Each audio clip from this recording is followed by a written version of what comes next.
Go ahead, Jeff. All right. Hey everybody, I hope you guys had a great weekend. If you were on the Friday call, you know that we were in the cities last week, but we're all back in the office. So feel free if you need anything or want to talk to anybody, we're here for you.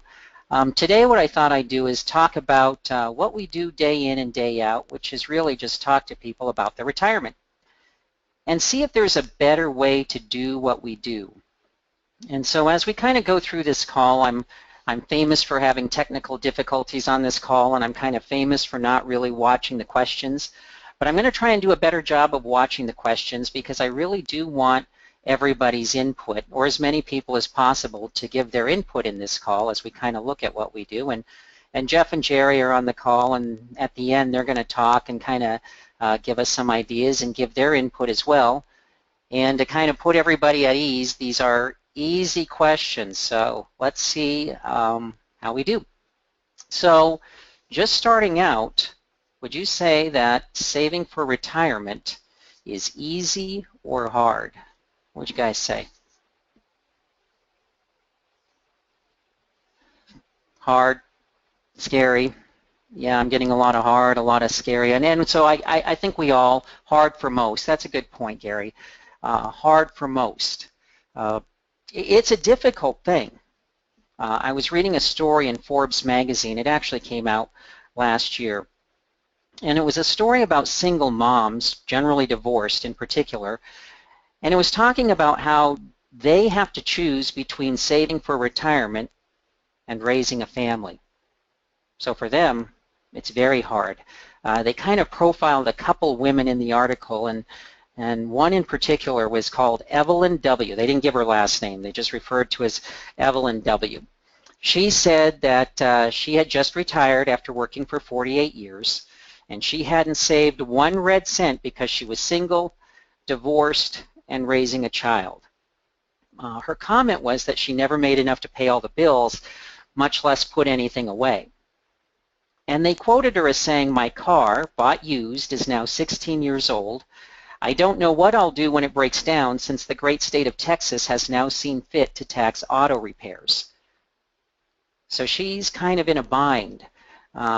She's in her mid-60s, hasn't saved any money for retirement, and she's not all that unusual.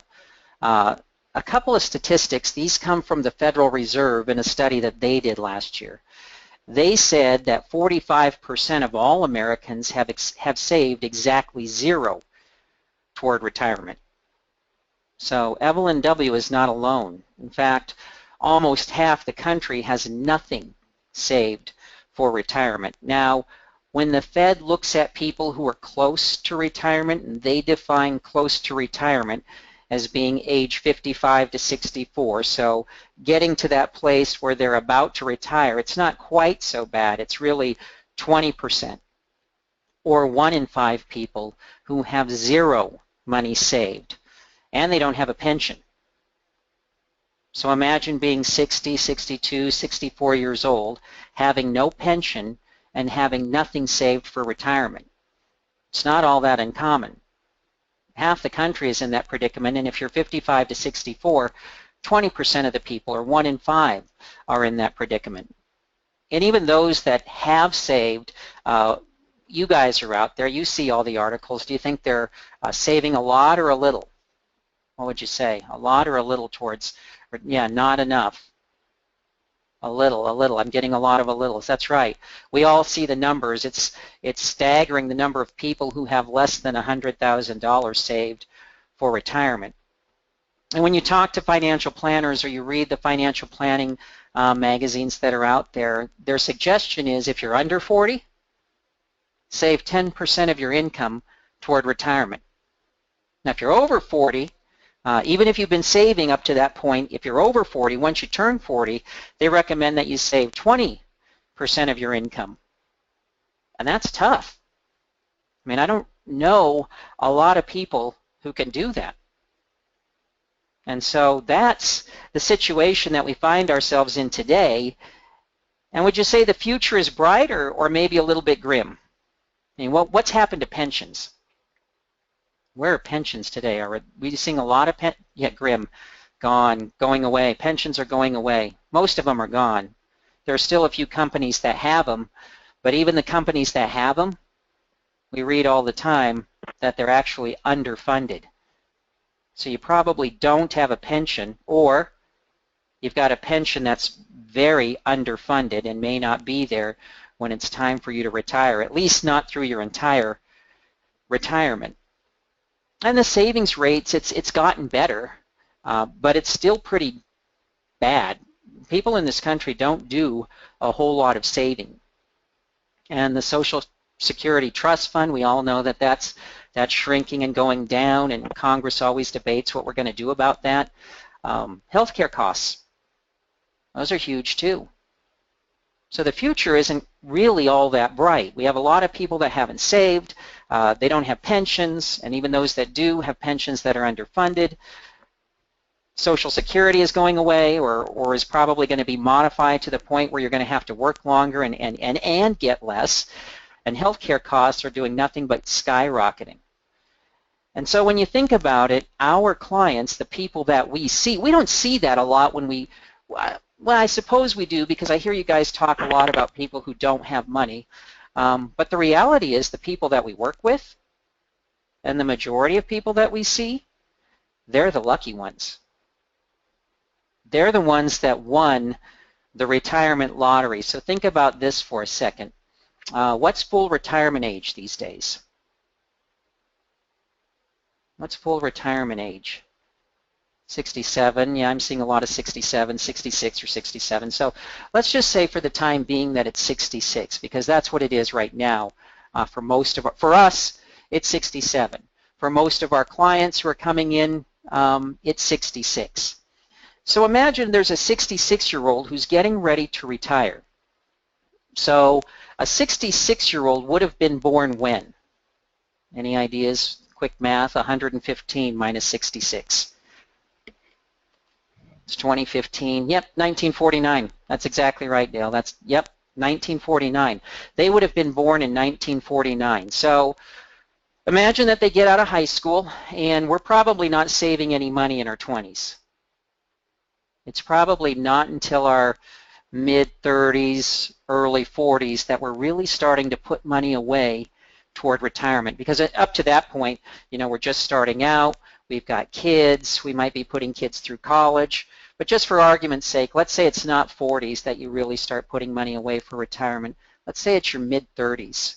So if you were born in 1949, what year would you have turned 35, let's say, mid-30s? So 84, that's right. 1984, you guys are all getting it. So let me ask you a question. What were interest rates like in 1984? Better or worse than they are now if you're living high? Yeah, they were high. So people were earning more on their savings. And if you look at the market during that time, this is what it looked like. Now this is from 82 to 1999, so 1984 would have been just at the beginning of that upward climb. That's the best market we've ever seen. We've never seen a better market than that one. So our clients, the people that we work with today, were saving in an environment where interest rates were higher, and they were invested in a market that's never been better. We've never seen a better market before or since. And that's why I say the people that we meet with, in many ways, they kind of won that retirement lottery. They were working and saving at a time when it was possible to kind of grow your wealth, and so we see them today with $300,000-$400,000 in their portfolio, and some of them even have pensions, although fewer and fewer. And that's kind of looking back at the past. Those are the people that we're meeting with now. But going forward with the markets in particular, what should we expect? Should we expect this kind of a market going forward, do you think? What do you guys think? Nope. I'm getting all no's.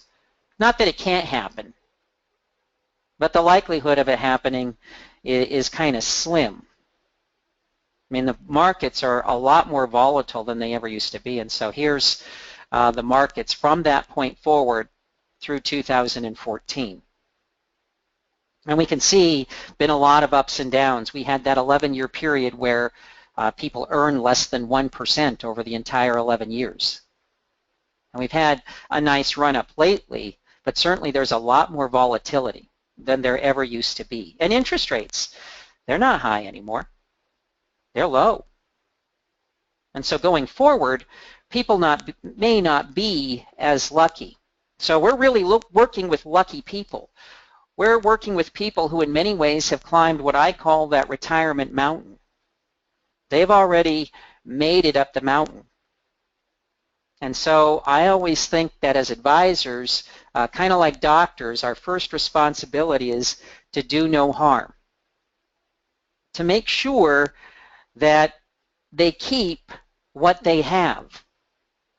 Because they were kind of lucky to make it up that retire. Certainly they didn't, I don't know that they were lucky. There was a lot of hard work involved, but at least the conditions were there that hard work could pay off, that they could save at a time when interest rates were a lot higher, that they could invest at a time when the market's never been better. And so when we see them, when they come into our office now at age 65 and age 66, there's a high likelihood that they have something to retire with.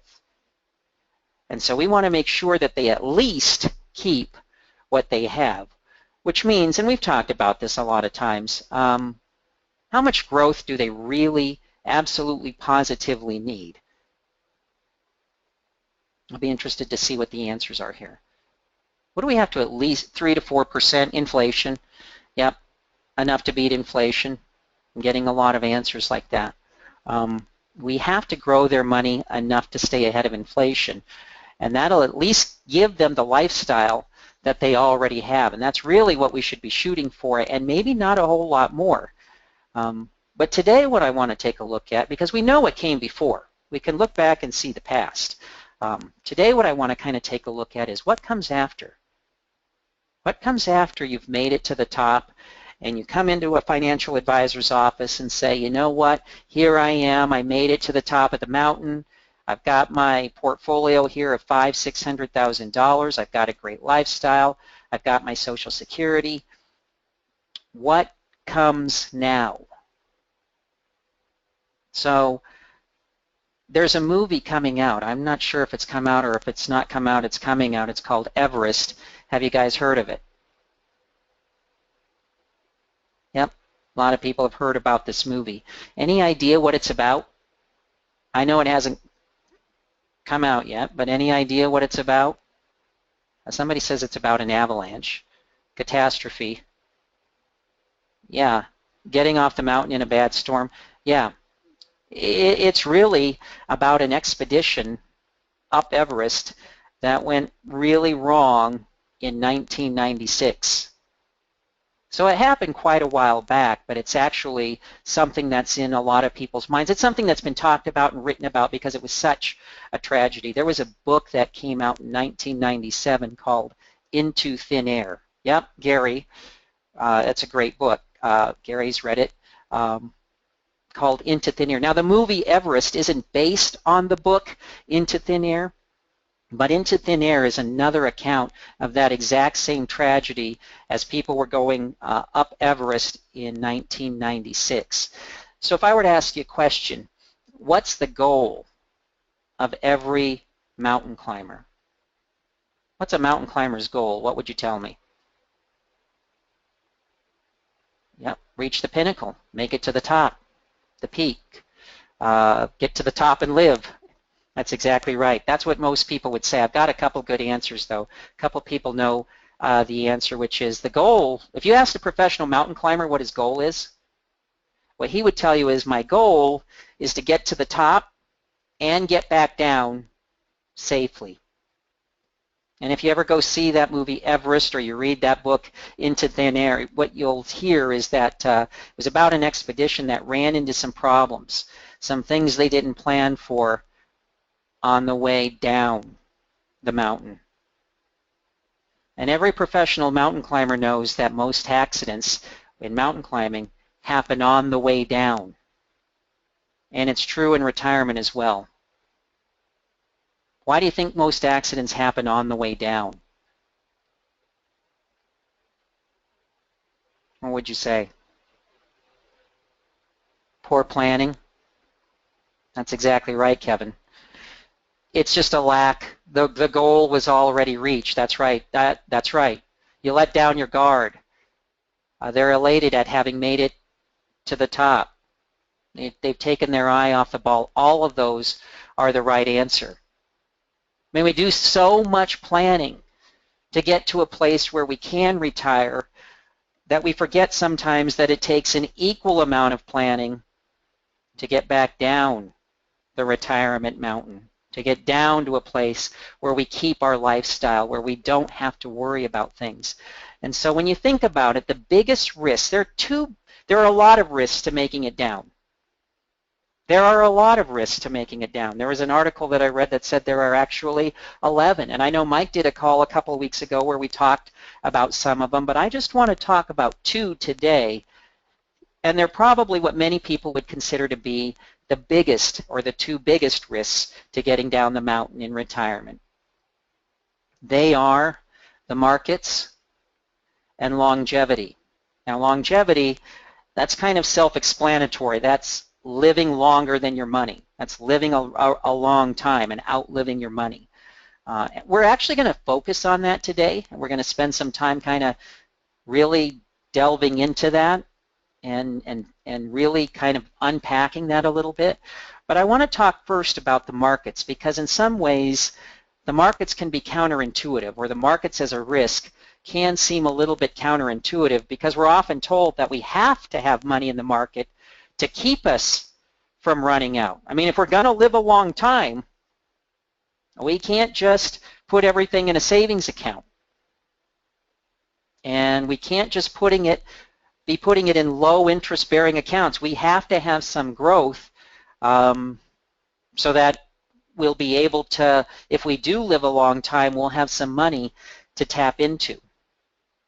And that's a very, very common thing to hear throughout the industry, that if we're worried about living a long time, well, then we have to have money in the market in order to prevent us from outliving our money. And so the question that I kind of want to look at today, or at least for the next few minutes, is that true? I mean, is it true that you have to have a lot of money in the market if you're going to live a long time, to make sure that you don't run out? Now, do you guys know what the 4% rule is? You've heard that, right? You guys have all heard the 4% rule. What's the 4% rule? People are saying they've heard of it. What is the 4% rule? That's the safe withdrawal rates. Yep.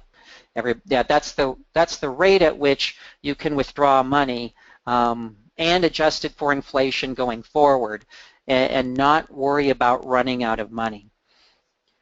Now, where that comes from is in October of 1994, there was a Journal of Financial Planning article that was written by a guy by the name of William Bengen, B-E-N-G-E-N.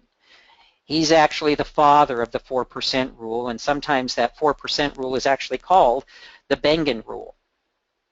So what he said, he did a lot of mathematical analysis, really akin to kind of Monte Carlo, where he looked at your chances of running out of money, and he kind of concluded that your chances of running out of money were slim to none if you kept your withdrawal rate to 4%. And you could adjust that up for inflation every year and still not have to worry too much about running out of money. Now remember, this came out in 1994. And so what kind of a market was he dealing with? Yeah, the best bull, yes, it was an up market, a bull market. In fact, it was the best bull market that we'd ever seen, a raging bull market. That's right, Gary. We've never seen a bull market like that. So he was living at a time when we had an amazing bull market. We would have an amazing bull market for another 5 years, and we'd had an amazing bull market 12 years prior. But he wasn't a slouch. He wasn't an idiot. He did a lot of math, and he said that 4% rule held true with one caveat. This is what kind of a smart guy he was. 4% you could withdraw, but there's a caveat. Anybody know what the caveat was? Everybody knows what the 4% rule is, but he even put the caveat in his paper. Anybody know what his caveat was? Yeah, not that interest rates stayed high. And Gary, you're close. Sequence, as long as the markets cooperated. That's right, Casey. As long as the markets cooperate. Because you're right, Chris, down markets would kill it. And so even William Bengen said, yeah, go ahead and take out 4% a year, but if we hit a down year, not a down week or a down month, but we hit a down year, you're going to have to pare back that withdrawal. You're not going to be able to take out 4%. You're going to have to take out something less. And you're going to have to work with your planner to figure out what that something less is. You might, if it's a bad enough down market or an extended down market, you might not be able to take out money at all for a period of time if you're worried about running out of money. And now the question is, what kind of a market are we in? Now, we've had some good years the past few years. This is 2011 to 2014. So it hasn't been bad. We've had good markets. But prior to that, we had some shaky markets. We've had some shaky markets. So is anybody talking about that caveat? Or have we now we talk about it here at 5Q a little bit. You've heard us talk about it. But do you think a lot of people have that in the forefront of their mind, or do you think that the markets that we've had the past 4 or 5 years have kind of given people cover to ignore it? I'd say that a lot of people, exactly, we're in a comfort zone. You're exactly right, Bert. We've gotten kind of this cover to ignore that, and I don't think a lot of planners or a lot of people are thinking about it. And so we still are given the advice to keep most of our money in the market if we're worried about living a long time. So let me ask you guys a question. I'm going to throw this out there. If William Bengen said, hey, be careful with that 4% rule, I mean, if we hit some rough sledding there, you're going to have to dial that back. Why do you think we're still given that advice that go ahead, put your money in the market? If you're worried about living a long time, you're going to have a good chunk of your money in the market. Why are we still given that advice, knowing that even Bengen thought, I'm not sure that that's a good idea? Any idea why? Why are financial fits Wall Street's narrative? So stockbrokers make money, fees, self-serving. I think all those things that you guys keep the party going. I like that. I think all those things that you guys are saying are true. That I think that's a part of it. But I'm going to give the Wall Street guys the benefit of the doubt for just a second and say I think all of that is true. But I think part of the reason that you're kind of hear that advice or given that advice is because it could work. In theory, it could work. Now, here's what I mean by that. The problem is when we start talking about living too long, the question that's the X factor, the thing that we don't always know is how long is long? When we say you might live a long time, what do we mean by that, a long time? Well, more and more people, and we all know this, we've talked about it many times, and I don't think anybody disagrees with it, more and more people are living into their 90s. And so if you're retired in your mid-60s and you were going to live to be 90, maybe even mid-90s, a long time could mean 25 to 30 years. And even if one person doesn't always live to be 90, a lot of times the surviving spouse does. So that's not uncommon at all. So when we talk about a long time, we're talking about periods of, say, 25 to 30 years. We have to be prepared for that. Now, here's what I mean by it could work. Here we've got our penny, our coin. And if we were to flip a coin, what's the odds that it would be heads? 50-50, yeah, everybody's getting it, 50-50. We all know that. The odds that it would be heads is 50-50. What's the odds that it would be heads 2 times in a row? Anybody know? Question marks. No, it's actually not 50-50.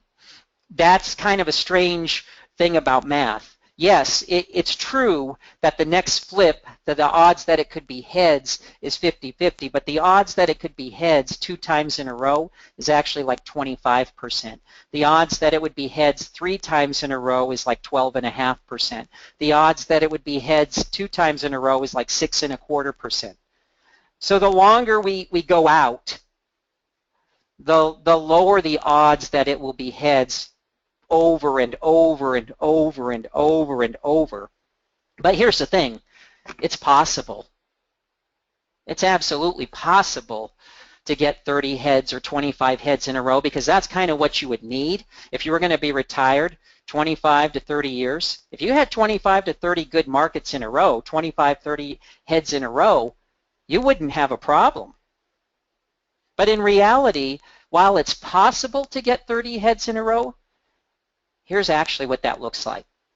Here's somebody flipping a coin 200 times at random, and here's what you see. Now there's some runs. There's some runs where there's a lot of heads. In fact, if you look at the end of the top row where it says 1 and the beginning of the second row where it says 21, there's a nice run of heads there. But do you see any 30 heads in a row? It doesn't happen. You're right, Kevin. I mean, while it could happen, in reality, it just doesn't happen. And the markets are the same way. We could see 30 good markets in a row, but here's the reality. Here's the stock market since 1897, so 118 years. Do you see any 30-year periods of bull market? Do you see any 30-year periods at all? I mean, the closest we come is that 25-year bear market between 1929 and 1954. So while it could happen, we've never seen it. I mean, while it's theoretically possible, we shouldn't plan on it. But I think especially when planners are meeting with people, it just seems like you should have to grow your money in the market to stay ahead of inflation. And we kind of lose sight of the fact that that would have to happen 25 to 30 years in a row if that's what we're talking as a long time in retirement, 66 to 90 or 95. And we just never seen that. Not even even the best market that we've ever had was only a 17-year run-up. It's only about half of what you would need. And do you think it's more or less likely to happen going forward? Yeah, it's a lot less likely to happen going forward for a lot of reasons. We've talked about it. The markets move a lot faster. Information, everybody has the same information in an instant these days. So it's not just that you have to be prepared for anything. It's that if we're going to be talking about a 25 to 30-year period of time, you pretty much have to be prepared for everything. Not just anything, but everything. Because if you look at that again, there's all kinds of markets in that chart. There's some really good markets, there's some really flat markets, there's some just downright bad markets. And even if you look at those times when a bear, even if you zoom in on just any one of those stretches of time, you'll see that there were ups and downs. That even during those up years, during that 17-year period of time, you can see some pretty steep downs. And so we have to be prepared. If we're talking about being retired for 25 to 30 years, we have to be prepared for some good years. We have to be prepared for some flat years. And we have to be prepared for some pretty bad years. So how do you do that? How do you prepare for all the different kinds of things that you could run into in a 25 to 30-year period of time? How do you prepare for everything as you make your way down the retirement mountain? Because it's a little bit different than preparing for everything as you make your way up. Well, the answer is income planning with insurance products. Fixed annuities with income riders are the one and only answer. They're not an answer. They're the only answer. Now, I want to take a step back for a second because that's a pretty bold statement that income riders or fixed annuities with income riders are the only way to guarantee that you'd be prepared for everything. So I want to just take a step back and ask this question again. Why not income planning without annuities with income riders? Why can't we just do income planning some other way, whether it's laddering or the market or something else? Well, here's why. It's not guaranteed to work. You could do it other ways, but there wouldn't be any guarantees. That's right, you guys are getting it. There wouldn't be any downside protection. So think about this. When we're working, we get a paycheck, right? And so that paycheck, do we know about when we're going to get that paycheck? Or is it just random? Your boss just gives you a paycheck whenever he feels like it? Or do we pretty much know that we're going to get that paycheck every week or every 2 weeks or once a month? We know. It's reliable. And we also know about how much that paycheck is going to be for. It's not like we get paid $1,000 one week and $3,000 the next and maybe nothing the following week. Not only is it reliable, but it's predictable. And when you're retired, that's what you're looking for as well. Reliable and predictable income. And if you were to try and do income planning without annuities with income riders, you could get income, but it wouldn't be reliable and predictable. Remember what William Bengen said. He said, you could do it, but there would have to be some caveats, which is you couldn't count on it in down years. Your income would, your paycheck would fluctuate. It might even go away. It wouldn't be reliable or predictable.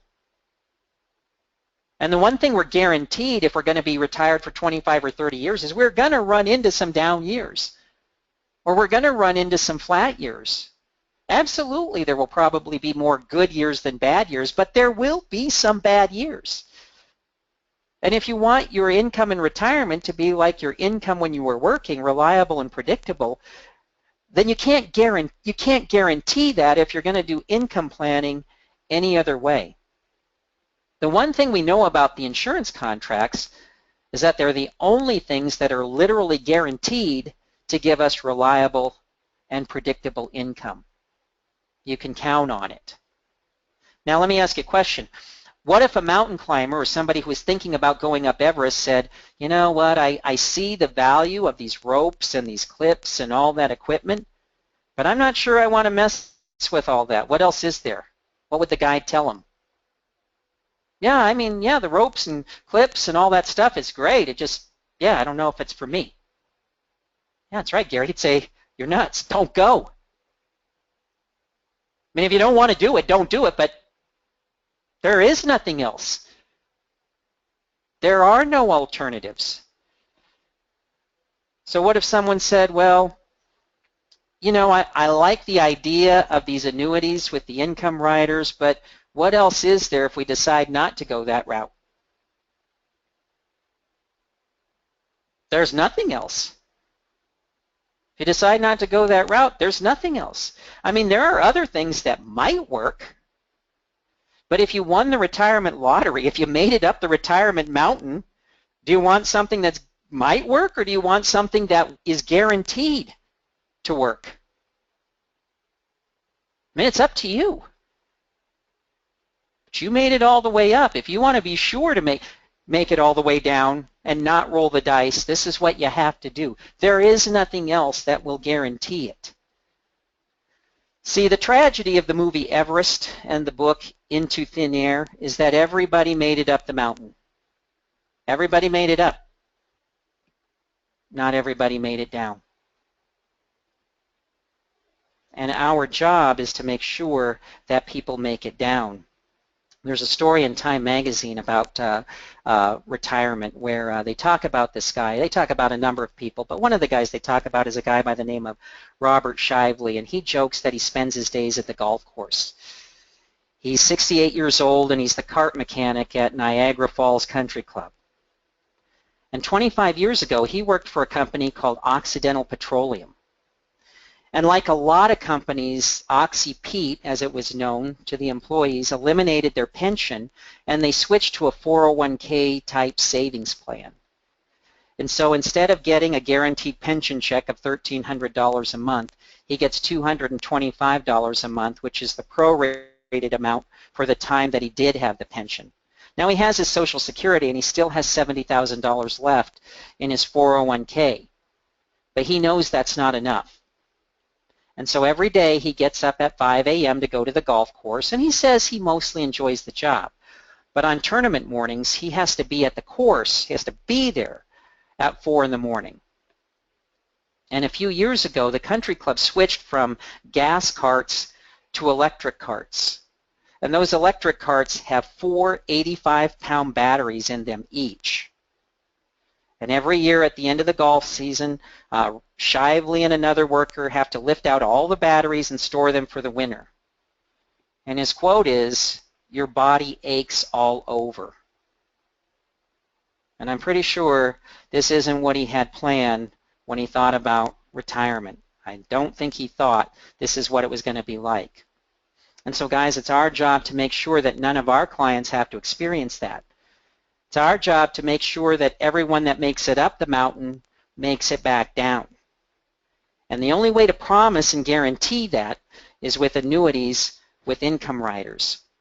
So Jeff and Jerry are going to jump on the call, and they're going to talk about some of the products that are out there. They're not going to talk about the growth aspects of these products. They're going to talk about the income aspects of these products, but some of the things that are out there to make sure that these people get those reliable, predictable paychecks in retirement that they need to be guaranteed to make it back down the mountain.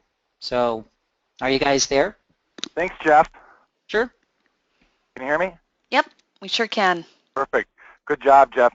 So a couple things we're going to talk about today is the income rider options, just to kind of dovetail off what Jeff was going over. And I'll try not to keep you guys long because I know you guys have a lot of things to do today. So one of the income riders that we work in, just first of all, just to kind of set the stage. So on any indexed annuity that's out there, most of them have income riders that you can then attach to it. So on a normal indexed annuity, that product would grow based on being linked to some market index, whether it's the NASDAQ or the S&P 500. And most of you are all familiar with how those work. And then you can attach the income rider onto the annuity for a cost. Some of them it's anywhere from 75 basis points to 1.25%. So the index annuity is market linked, and then typically on an income rider when you attach it, it is going to be growing at some sort of guaranteed rate of return, and then there's going to be a payout percentage similar to what Jeff was talking with William Bengen, where he said there's a 4% rule, but the one caveat was you'd have to worry that's if markets cooperate. With the income rider, they're going to give you a payout percentage as well, and it's going to be between 4 to 6% depending on the age and the gender of when you turn it on. And with the payout percentage here, the income rider is guaranteed for their entire life then. So you get a guaranteed growth rate, a guaranteed payout, and then that's going to be guaranteed to pay that for the rest of their life. So the first income rider we're going to talk about is American Equity's income rider. And a lot of people use American Equity. There's a lot of different income riders that are out there. I'll show you how the best way is to choose to find one of those at the end of my time here with you. But the one we were just going to focus on is to show you American Equity's income rider options, because I think it gives you a good basis, and a lot of you guys use it, and they're a good company. So we'll just start here. So rider options for American Equity, they have one option, which is a 4% compounding roll-up for 20 years. So what we were talking about before is where I said there's the guaranteed growth. You'd have the index annuity that is market-linked and grows. But what we're talking about is the income rider. So the income rider on this one, they have one option where they give you, like I said, 4% compounding growth, and they'll do that for 20 years, and that's no cost at all. And that's one that if you don't want an income rider even, and you just need one, it always pays to have that on there. Then they have option 2, which is 6.5% compounding growth for 20 years. And the cost of that rider is 75 basis points. And then option 3 is 7% compounding roll-up for 20 years, and the cost is 90 basis points. So anytime you're looking, if you're using one of these two, the option 3 actually, there's a little typo on there. It says 20 years. That's actually for 10 years.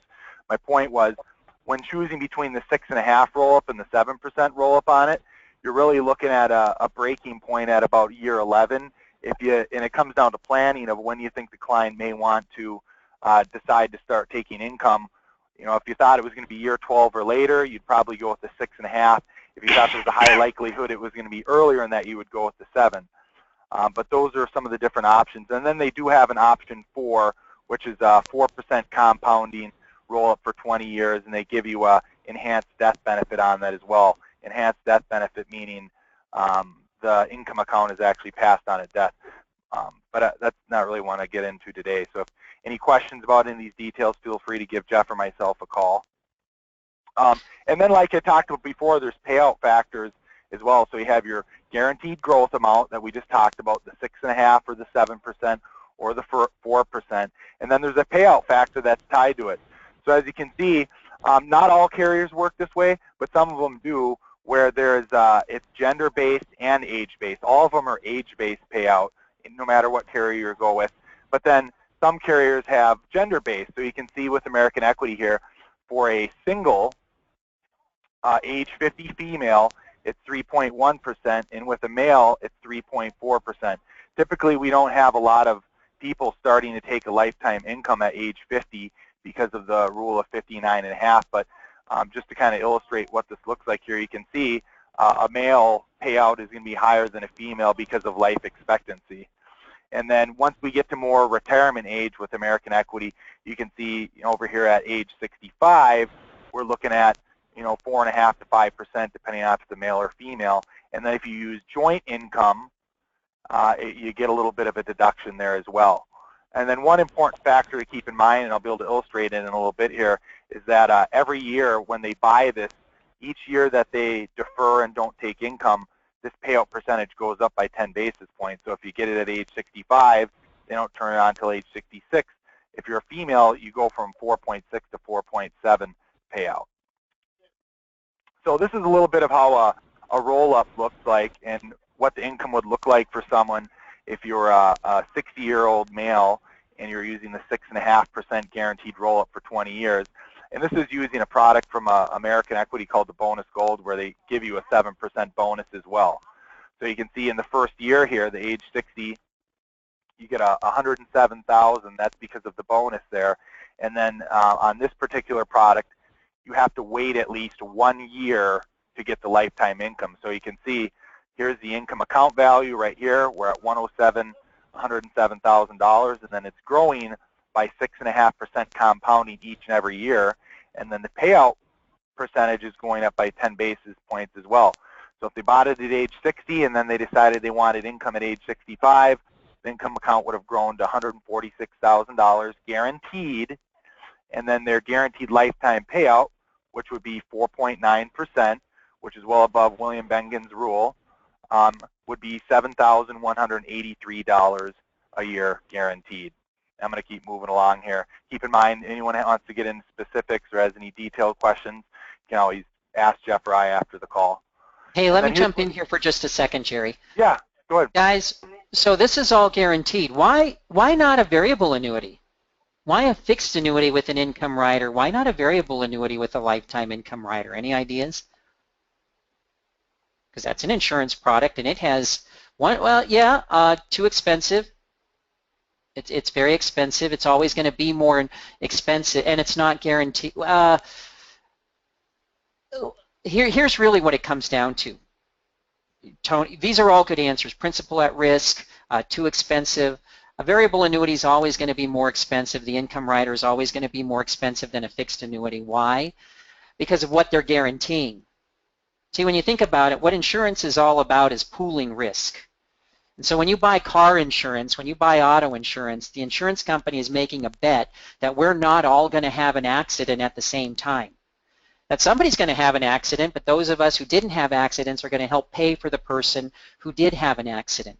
And that's why they're able to do it. Now, what are they guaranteeing in a variable annuity? Now, when the market goes down, we won't all lose money at the same time. Only what did they find out in real life, that when the market goes down, what happens? What happens when the market goes down? Who loses money? Everybody. It's like everybody having a car accident at once. And that puts a tremendous amount of stress on the insurance company, to the point where you'll notice a lot of variable annuity companies are getting out of these riders altogether.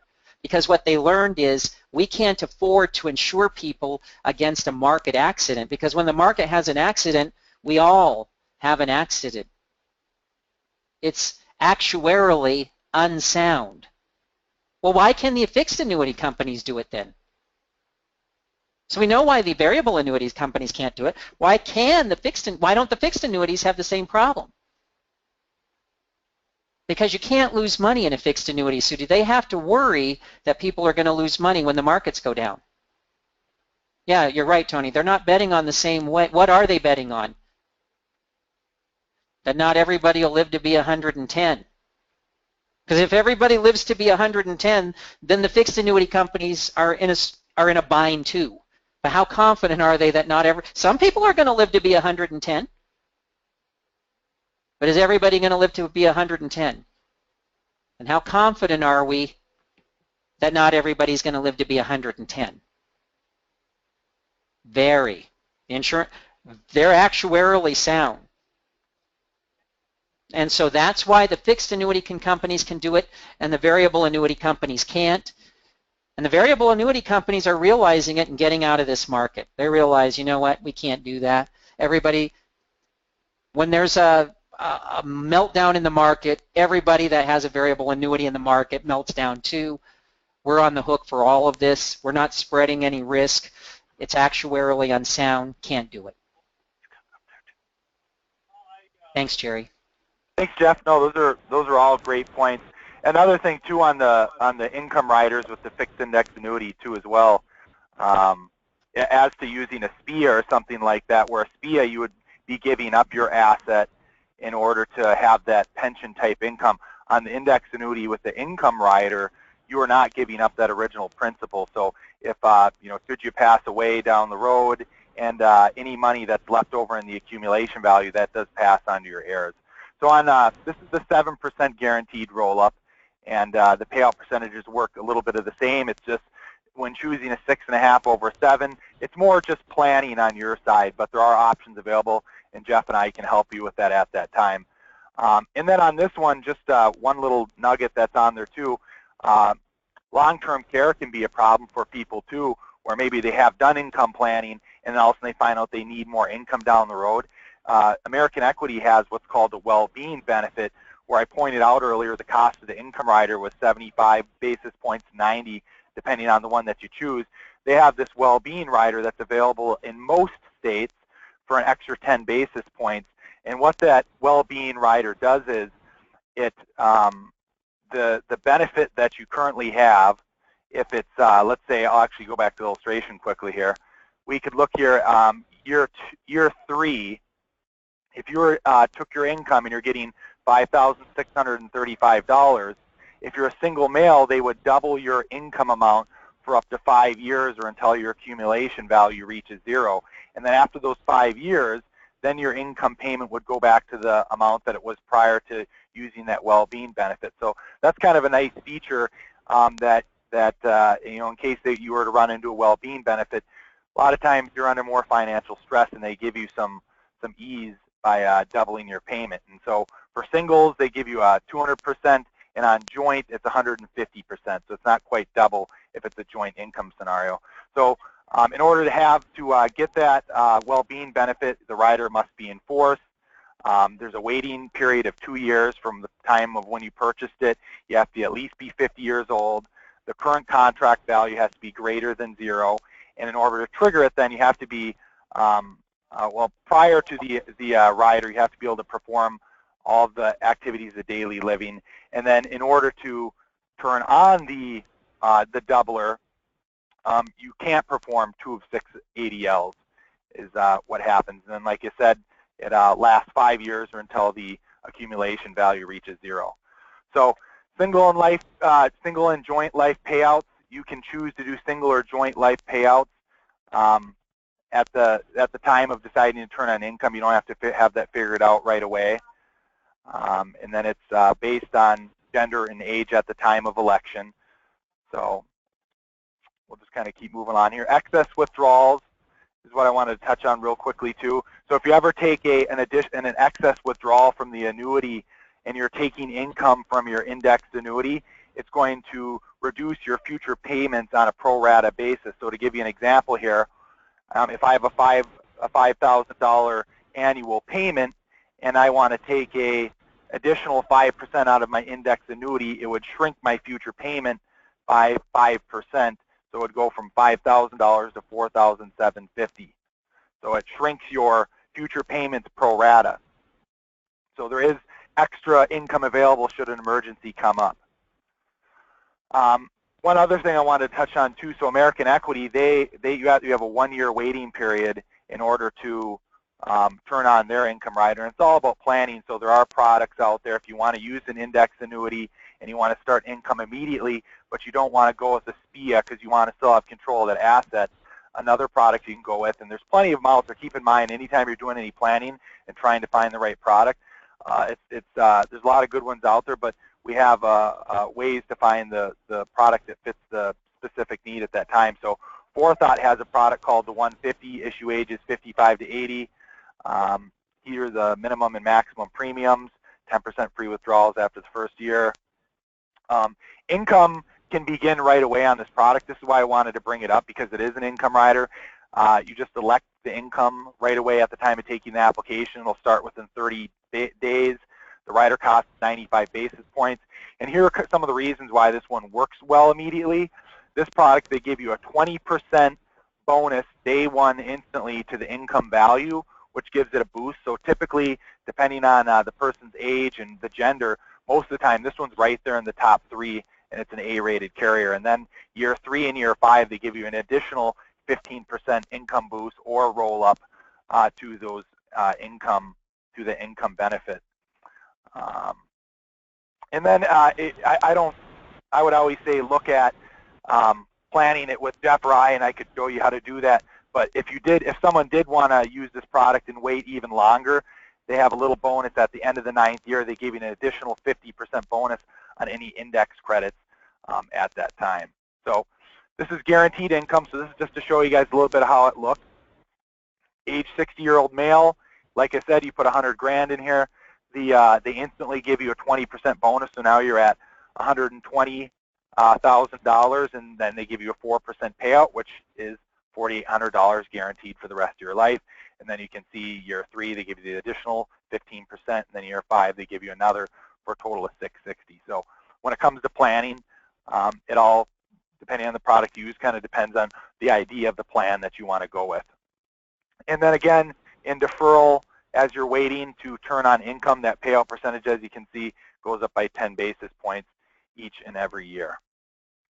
So, and then like I was talking about, the non-guaranteed, based on index growth, which is not a guarantee, that's why I didn't want to focus on it. You can see that you get the bonuses still, but depending on index growth, if you had a 3% growth on 100,000 at the end of 9 years, they give you a 50% bonus on that on the back end on this product. So I don't know if we have enough time, but quickly here I'm just going to kind of show you guys. Like I said, it's kind of difficult trying to decide maybe which product to go with. So if you ever need to do that, you can give Jeff or myself a call, or you can log into the ECA marketing website, and I'll just show you guys here how you do this. You go to Sales Tools, and right here it says Income Rider Comparison. So you just click on that, and then you can literally plan out exactly. We don't always know, but if you want to have an idea, you just put in the client name, the age that they currently are. Let's say you're a male and you're in the the state of Michigan, you put in the amount of premium that you have, and Jeff or I could always show you how to do this another time. And then let's say you want the benefit to start in year 5, and then you hit continue, and then this is going to pull up